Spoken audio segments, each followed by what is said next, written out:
દામનગર ગાયત્રી મંદિર ખાતે સ્વ મનીષાબેન વિનંતીરાય તન્નાની સ્મૃતિમાં સિનિયર સિટીઝન ટ્રસ્ટનો નેત્રયજ્ઞ યોજાયો। દામનગર શક્તિપીઠ ગાયત્રી મંદિર ખાતે સ્વ મનીષાબેન વિનંતીરાય તન્નાની પુણ્ય સ્મૃતિના સિનિયર સિટીઝન ટ્રસ્ટની ભૂરખિયા હનુમાનજી મંદિર ટ્રસ્ટના સંયુક્ત ઉપક્રમે સંત શ્રી રણછોડદાસ બાપુ ટ્રસ્ટ હોસ્પિટલની તબીબી સેવાએ યોજાયેલા નેત્રયજ્ઞમાં ખૂબ મોટી સંખ્યામાં જરૂરિયાતમંદ દર્દી નારાયણોને નેત્રયજ્ઞનો લાભ મેળવ્યો હતો।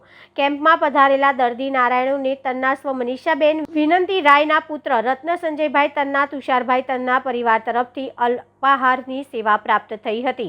સંપૂર્ણ વિનામૂલ્યે નેત્રમણી આરોપણ કરી આપતા નેત્રયજ્ઞમાં દર્દી નારાયણને રાજકોટ સંત શ્રી રણછોડદાસ બાપુ ટ્રસ્ટની હોસ્પિટલે લઈ જવા, નેત્રમણી આરોપણ બાદ પરત મૂકી જવા, રહેવા જમા, દવા, ચશ્મા, ટીપા, નેત્રમણી આરોપણ સહિતની તમામ સુવિધા વિનામૂલ્યે અપાશે। આ કેમ્પમાં સિનિયર સિટીઝન ટ્રસ્ટની ભૂરખિયા હનુમાનજી ટ્રસ્ટ, ગાયત્રી પરિવાર ટ્રસ્ટના ટ્રસ્ટીઓ, સ્વયંસેવીઓ સેવા આપી રહ્યા હતા। દામનગર શહેરી સહિત અસંખ્ય ગ્રામ્યના દર્દી નારાયણોએ લાભ મેળવ્યો હતો।